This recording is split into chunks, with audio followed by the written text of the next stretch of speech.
Good afternoon, everybody. I have promised to talk a little bit about the global economy, about global markets, what's going on. And obviously that will be the main topic of my speech, but I thought that since we are talking about FinTech here today, I wanted to start out by reflecting a little bit about how I feel about that specific topic. Can I ask you how many in this room has used Uber within the past? Okay, you all have, and you're happy about it. Good. When I arrived to Helsinki yesterday, as I do in every city I arrive to, open the Uber app when I arrive in the airport, and I see, my God, it's here. I'm happy. So I push the button and I come out. I get a phone call from the Uber driver. He says, "Do you mind if I come out and give you a hug at the airport?" I said, "What?" "Yeah, because there's police all over the place." "Ah, yeah, that's fine," I said. I don't care about the legalities of Finland. It goes perfectly well into my annual report, no matter how the expenses are done. And so he didn't have to hug me. He was a nice guy, but no hugging. There was no police there. But it once again reminded me about technological developments. And what is happening with Uber is the clash between outdated regulation and technology. And when we talk about the financial sector, then it's exactly what is happening in my view, which is the main driver of the FinTech world, is that we have two things going on. Or in fact, in the case of the financial sectors, we have three things going on. And this is what I call the Uberization of the financial sector. Because what we have now is, one, we have technological developments, and you have met some of the entrepreneurs, some of the drivers of that technological development in the past 2 days. But we also have regulation. We have regulation killing the financial sector all around the world, particularly in Europe and in the US. Essentially, we are turning banks into utilities, like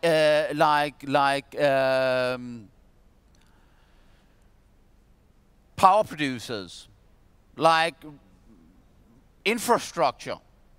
This is what we're doing to the financial sector via regulation today. We're saying you have to have so much reserves that you can never fail. You have to hold as much safe assets that you can never fail. By the way, you cannot sell this and this risky product to any client in the world.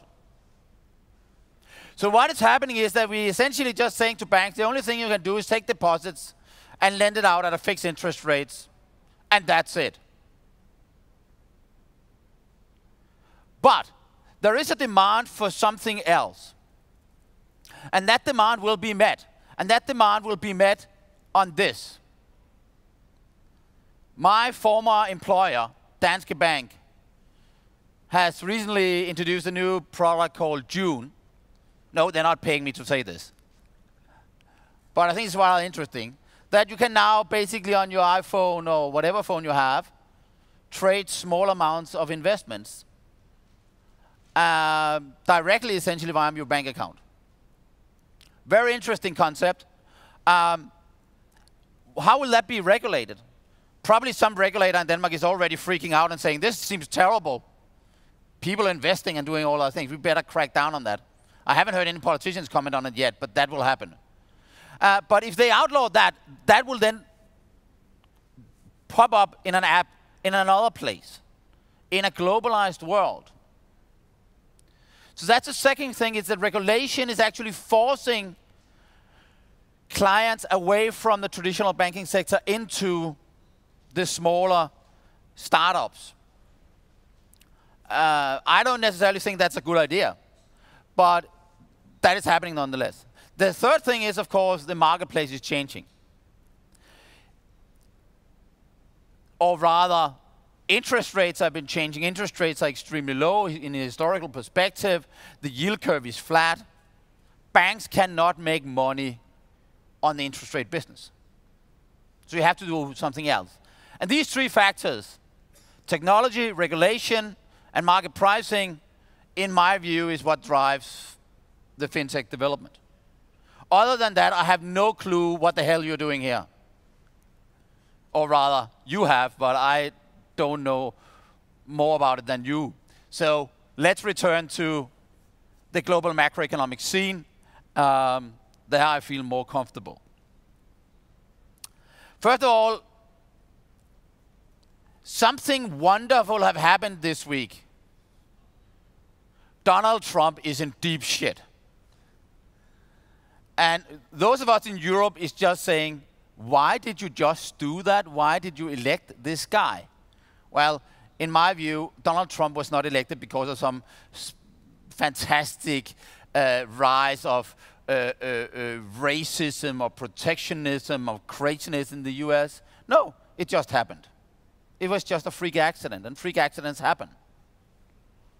And the freak accident was that the Democrats insisted on having Hillary Clinton as a presidential candidate. Had they had a dog or a car or Joe Biden as presidential candidate, Donald Trump would not be president. Well, he will not be president for much longer if it continues like this, but it was just a freak accident. So let's not put too much, in my view, analysis behind it and say, oh, it's because of underlying currents against protectionism and we are moving that. I don't really think that is happening. It's the same thing with Brexit. We had Brexit. Well, don't ever ask voters about anything when they can answer no. Because no means I hate the politicians running the country at the moment. And, you know, the majority of people hate the politicians running the country in any country in the world at any time.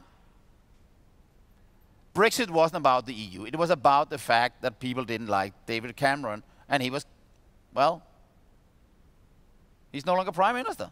The people succeeded. And now the Conservative will have a fantastic election. What I'm saying here is that maybe we shouldn't put too much into populism as a factor.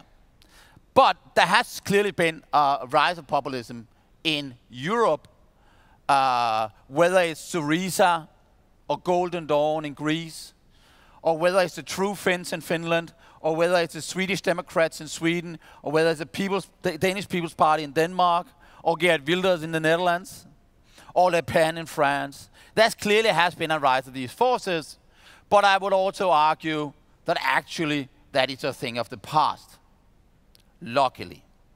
And that is interesting because until now, everything that had happened after 2008 has played out exactly as the 1930s. But maybe it's not playing out now as the 1930s. Are we seeing the death of populism? Well, see here. This is the approval rating of Donald Trump. And I'm sorry, I had to send in the presentation a couple of days ago. He's now down to 39%. And, you know, it's getting down to Nixon levels of love, or not of love, for that man. Donald Trump is not tremendously popular. The US has never had as unpopular a president at this time of the presidency. So populism is not winning. Populism is losing big time right now. You can see him there. This is the index of political uncertainty, something called the Economic Policy Uncertainty Index. I quite like the idea. It's kind of big data. The idea is to go out and look in newspapers and websites for words that relate to political uncertainty, and make an index of that. And you can see, if you look at the level of political uncertainty measured from that in the US, it's actually lower now than back in 2011 and 2012, when we had the so-called fiscal cliff, the debt ceiling debate, the closure of government, as they were talking about. It's actually lower now. And it might have peaked. And, well, in fact, in terms of the political situation, Donald Trump now is a lame duck president. he cannot pass anything. He's so unpopular, so much in crisis that he will not be able to pass anything, good or bad. And, well, that's what Americans call gridlock. And normally, from an economic perspective, that is quite good. Well, here in Finland, you would like to see some action about doing something about the workings of the Finnish labor market or your pension schemes. But overall, governments that can't do anything are better than very activist governments. So it might not be the biggest threat. But let's move to, do you like the pictures? This is Europe. This is political uncertainty in Europe. Again, it has peaked. Political uncertainty in Europe peaked a year ago. Obviously, that is to a very large extent driven by Brexit and the fears over that. And when we talk about Brexit, if we go to the UK, in the UK, political uncertainty has peaked.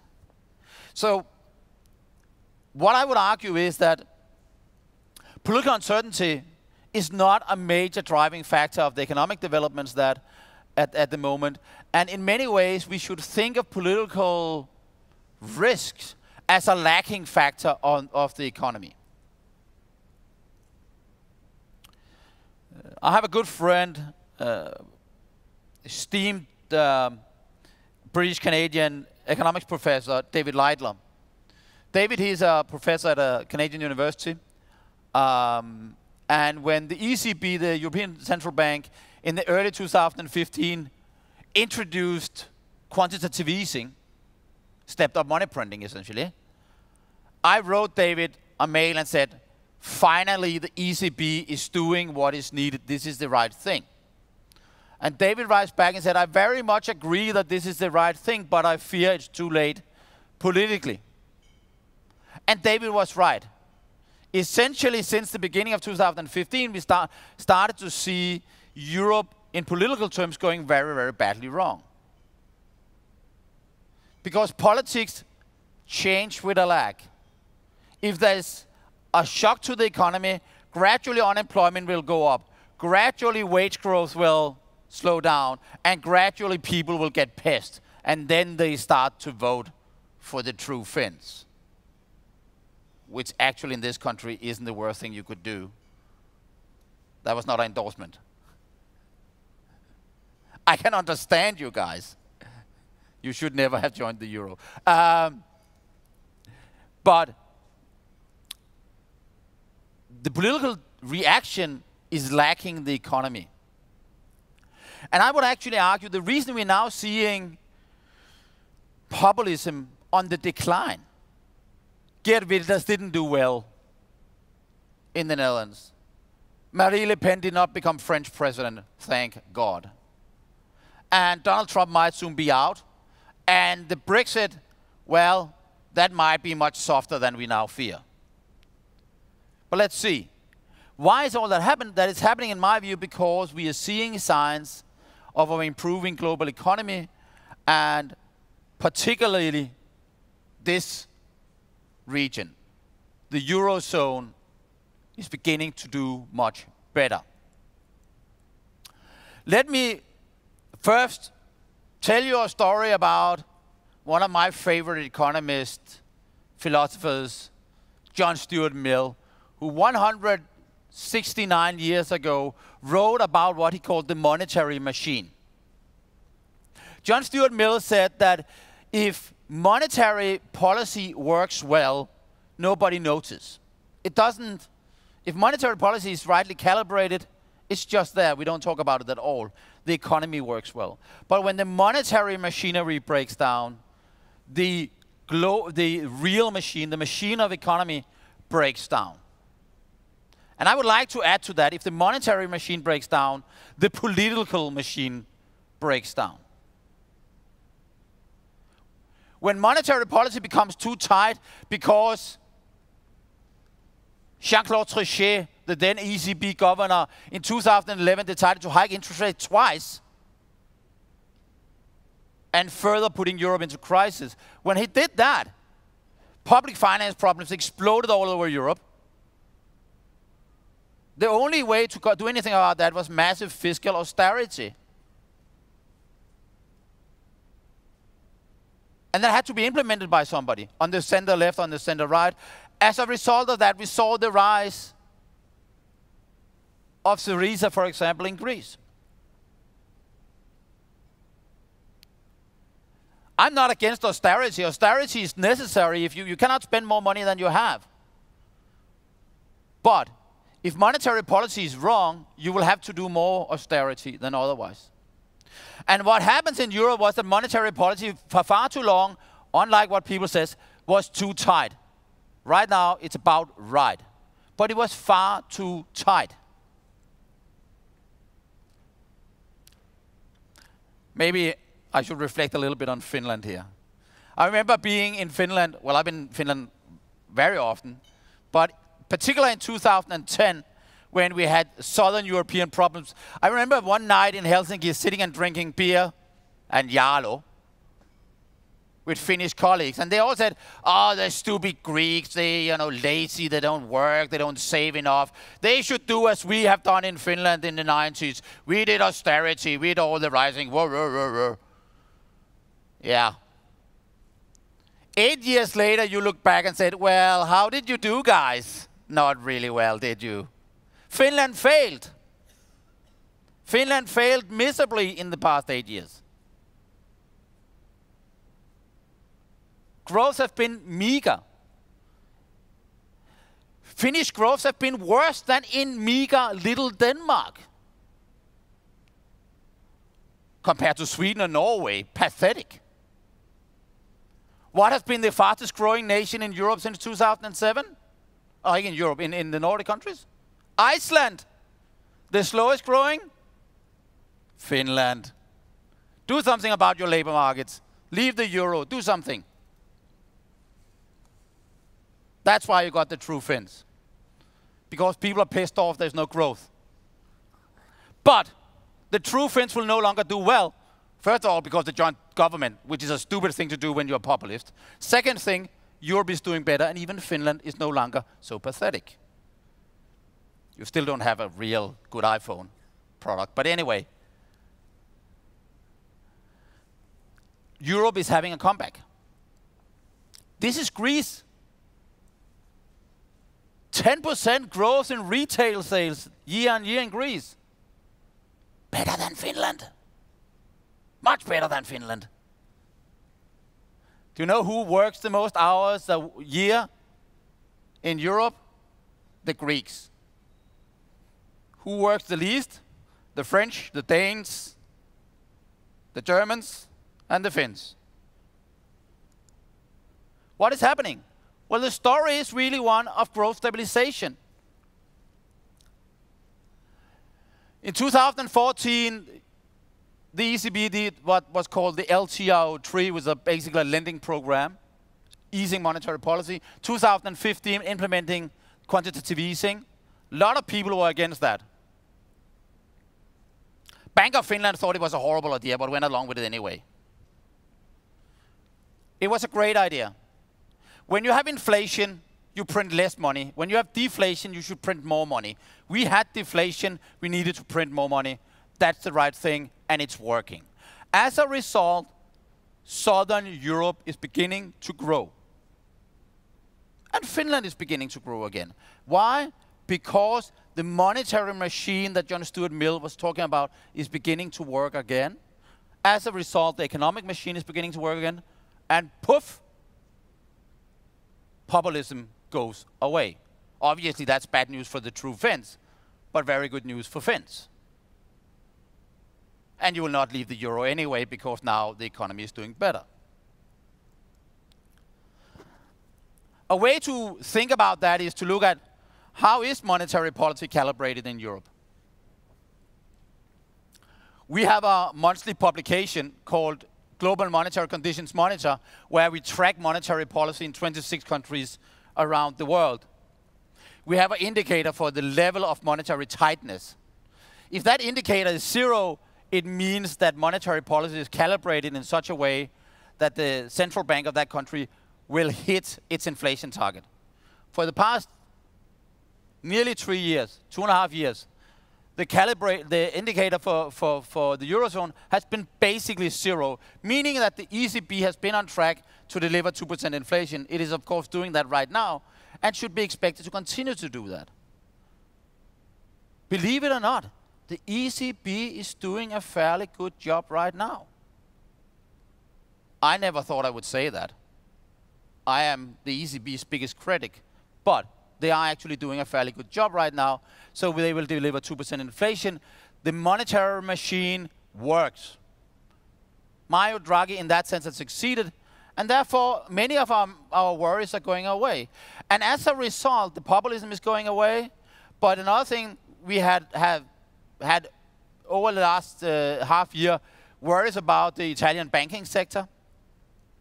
It has gone away. I don't think it's permanently going to go away. I think Italy has very serious structural problems. I don't think that the troubles in Europe is going to go away, because I think fundamentally it's an insane construction that should never have happened. But right now, monetary policy in Europe is calibrated as such that we're likely to see growth around trend, and we're likely to see inflation around 2% going forward, and that's not too bad. How about the US? You remember when Donald Trump was elected on November 8th? It was quite a bit of a shock to most of us. And I must say, mentally, I spent many nights and days thinking about how horrible this guy is and what kind of horrible things he could do. But how did the financial markets react? This is when I get crazy nervous about some things. I look at the stock market and I say, is it really that bad? You know, not long ago there was worries of nuclear war with North Korea, and I look at the stock market. If stock prices are up, it's just fake. It's not really happening. It's just headlines. The stock price, the stock market is always the best indicator of the state of the world. It might be wrong, but you have nothing better than that. Because it's a crowded, it's a combined wisdom of the crowds. What happened when he won? Donald Trump becomes president. On election night, he says something. And that is really what drives markets. He says, I will build roads like no one before. And a great wall, the biggest wall in the world. And I will give you tax cuts, and I will not cut spending. This is what we in school is taught is called Keynesianism. It's fiscal stimulus on a 1970s style at the absolutely wrong time. Unemployment is down to pre-crisis levels. Inflation is nearly back where it should be. And then Donald Trump has to set around, I want to ease monetary policy. Oh, not monetary policy, fiscal policy. And people say, my God, he really intend on doing this. That has been the problem with Donald Trump all along. He's actually doing what he said he wants to do, which is kind of a problem given his insane ideas. So he says he will do this. What happens is that inflation expectations jump. That is the light green line there. You can see in November there's a big jump in inflation expectations. Why is that? That is because at that time inflation is below the target of the Federal Reserve, the 2% inflation target. So he comes in and says, I want to spend more money, boost demand in the economy, and inflation expectations jump. As a result, the macroeconomic situation in the US immediately starts to improve. The dark blue green line is Citibank's measure of economic surprises. So this is how macroeconomic data comes out in the US relative to the expectations ahead of the release. And you can see there's a very close correlation between that. However, I wrote an op-ed in a Danish newspaper a couple of months ago saying, luckily Donald Trump is only president and not Federal Reserve chairman. Because the important thing is not who is president, but who is Federal Reserve chairman. or in the case here, chair, as Janet Yellen likes to call herself. Because see what happens when inflation got up to 2%, inflation expectations, it stopped rising. Why? Because if it moves much above 2%, what will the Federal Reserve do? Hike interest rates. So every time Donald Trump promised a new wall, a new road, a new rate cut, a tax cut, we will just see more aggressive reaction from the Federal Reserve. Donald Trump cannot beat the Federal Reserve. Well, he will not be president for much longer, but anyway. And look then what happens in March. On March 3rd, Janet Yellen comes out and says, by the way, we will hike interest rates in 2 weeks' time. She didn't say that directly, but nearly. Directly enough for the markets to understand it. And then she delivered a rate hike on the 15th of March. Way ahead than earlier expected than the markets. Then on April 4th, the minutes from that meeting in the Federal Reserve, the FOMC meeting, was released. And in the minutes it was said that the FOMC members was discussing what is called balance sheet normalization. Meaning essentially, instead of printing money, you do the opposite. You sell your assets you own and you reduce the money base. That is monetary tightening. That scared the markets. So that's the next downturn we get.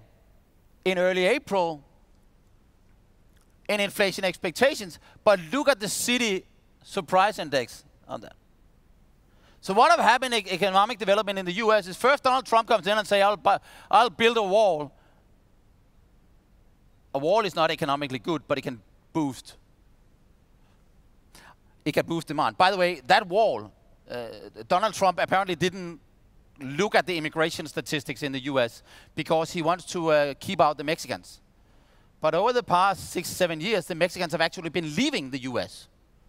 So what the result would be of a wall is he will keep the Mexicans in the US, which is really good news, by the way, for the US economy, because large parts of the US economy would not work without immigrants. Well, it would be a very tiny nation with no immigrants in that country.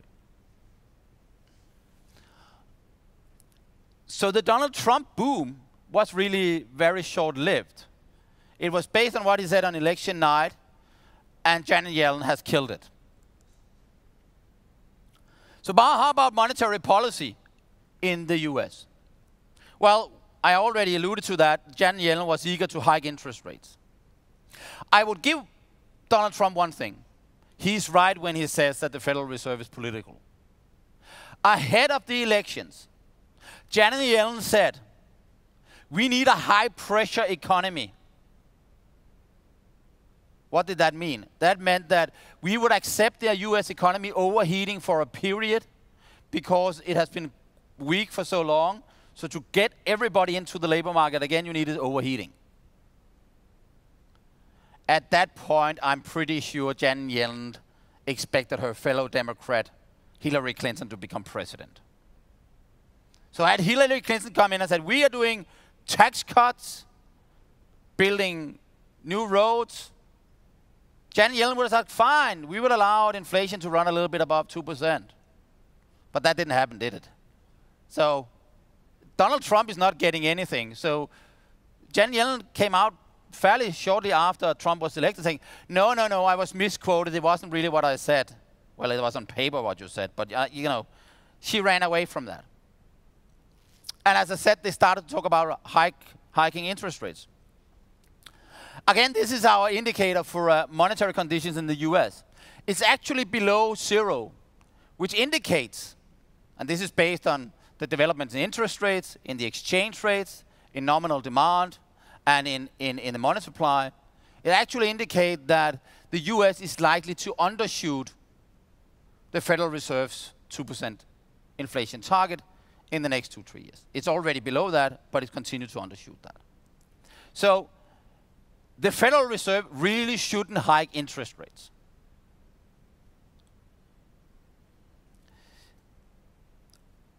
3 weeks ago, we put out a publication where we said that the Fed would not hike interest rates anymore in 2017.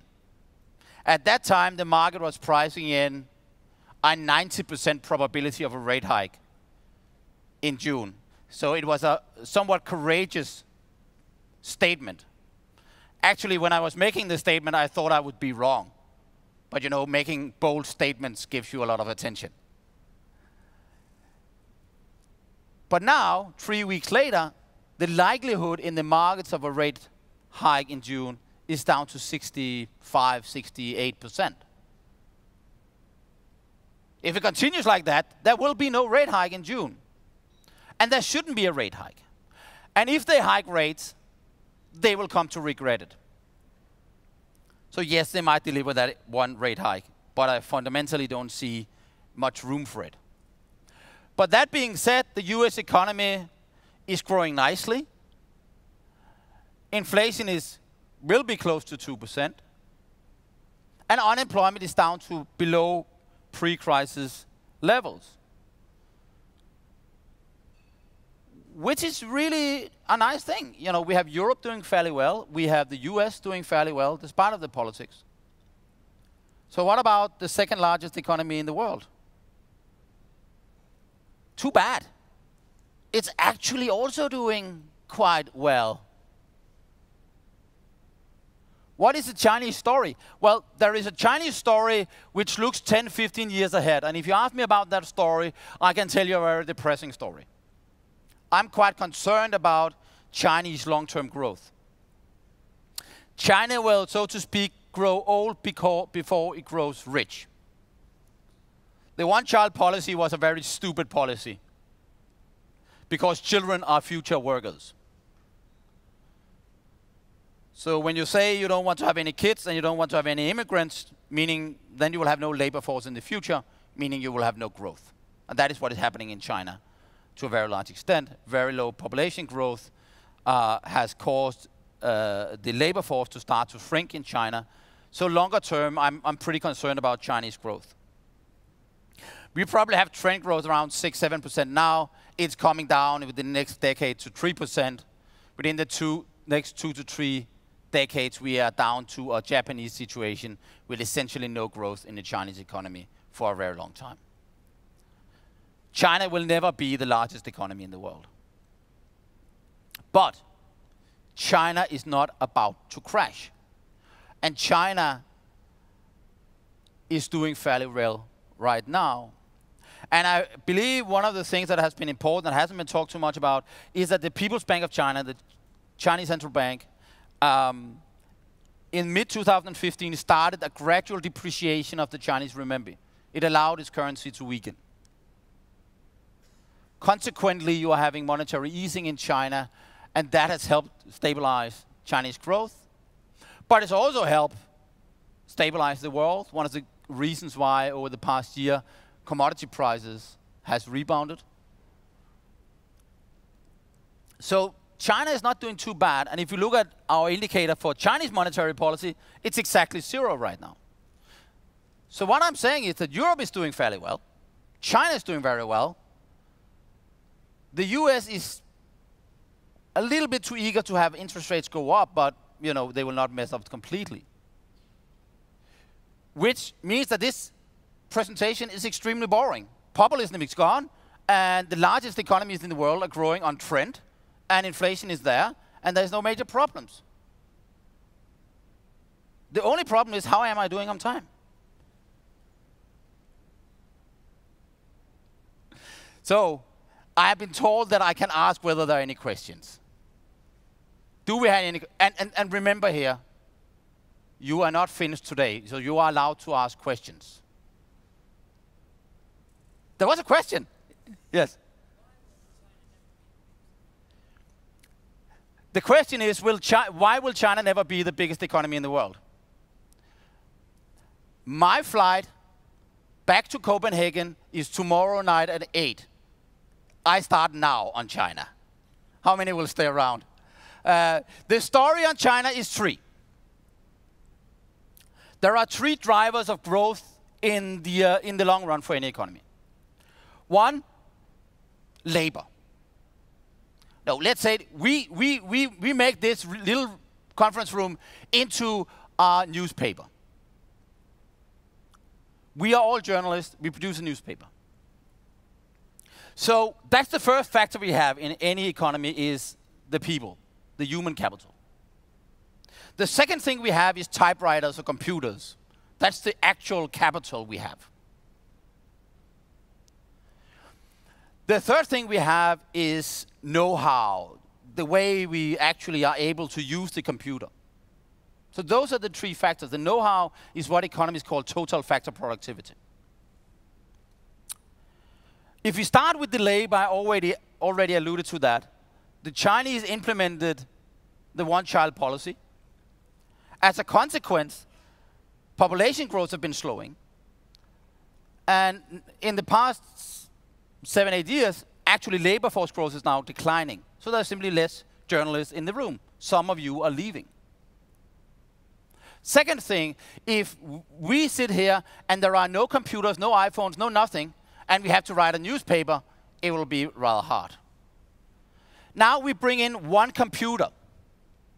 That increases productivity quite a bit. Fast forward in China, this is like what is happening in 1990. The first computer, the first capital comes in. You don't only have labor, you also get machines. Now, fast forward, we all have computers. Some guy comes in. Whatever. Samsung. He comes in, he has a computer. He said, hey, I have a new computer for you. And you're all sitting with your computers. The return on that computer is very low in terms of further production. That is what have happened in China. There was a tremendous catch-up because of the return on capital was high. But if you look at it now, China is actually over-investing. Investments in China relative to GDP is close to 40% of GDP. In countries like Brazil or India, it's half of that. So China has massively over-invested. China have had the same growth strategy as Hitler had in the 1930s. What happened in Germany in the 1930s was subsidizing investments, a lot of public investments, subsidizing exports, and taxing consumption. So you tax private consumption, give the money to your exporters who can then export cheaply. And essentially that's what has been happening in China. We have not had very high growth in private consumption in China. We've had very high export growth and very high investment growth. As that is being normalized, so to speak, you will get less investment growth. So you will get better growth, but you will get lower growth. So that's the second thing, is that we have lower effect from capital accumulation, that return on that is lower. And then the third thing, the catching up.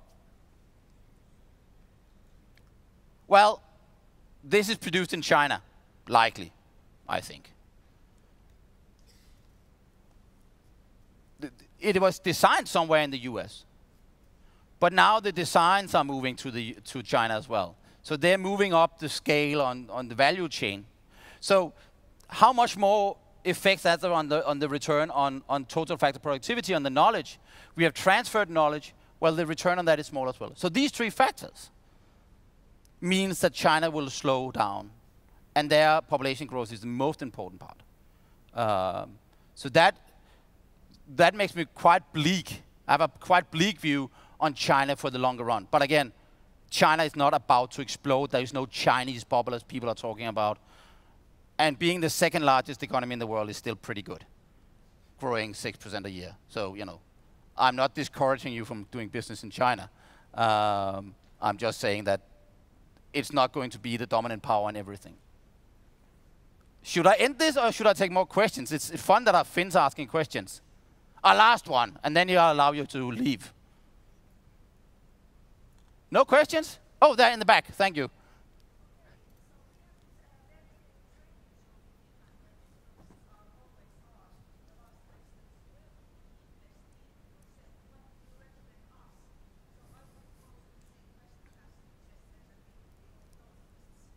Good. Perfect. Put your money where your mouth is, or the opposite way. First, I will say how I am invested myself, and then I will answer the question. Before starting my own companies 2 years ago, I worked for 15 years in Danske Bank. As part of part of the package, you would get stocks in the company, in the bank. I always sold it the day I could sell it. And people said, don't you believe in the bank? I said, well, I have fantastic trust in the bank. In fact, I still have fantastic trust in Danske Bank. It's still my bank. But why would I expose myself, both investment-wise and in my job? So if Danske Bank was doing bad, I would lose on my investment and lose my job. So I did that out of a hedging perspective. The other reason I did it was I never wanted to have any open financial positions where I was in charge myself. So everything, and to this day, all my investments are managed by somebody else. Because I exactly advise people on where you would put your money. So that's the disclaimer. That does not mean that I wouldn't take the bet. I'm just saying that if I had a position, that would influence my view. So it doesn't. In 2010, I was very depressed about the world. Not about my life, but about the world. And I did a presentation in Copenhagen at a big investor seminar, and I got a question which was exactly the same. If you had 100,000 euros, you could put it in one stock market in the world, where would you do it? I had just had 1 hour's presentation on the outlook for the African economies. So my answer was, I would take that money and put it in the Tanzanian stock market because I have very high hope for African growth. And I was married to my wife in Arusha in Tanzania. She's as Danish as I am, even though she grew up in Africa. So, for that, and she's a PhD in biology, but she's really good investment advice. When we got married in 2007, I sold my apartment half a year, less than a year before the crash, put all the money into Swiss bonds. And then in 2010, she convinced me to buy a house. That has been fabulous investment advice. So I'm listening to my wife. What I would buy is actually, from a long-term perspective, I would look at Africa. Look at Africa. It's a long-term, interesting story. If you want to have a short-term, next half-year trade, buy Swedish krona, sell Canadian dollars. But that's another thing. I think we're done. Or are there more? Then it's time for drinks. Thank you very much. Do you have any? Thank you very much. Thank you very much, Lars. That's the most interesting.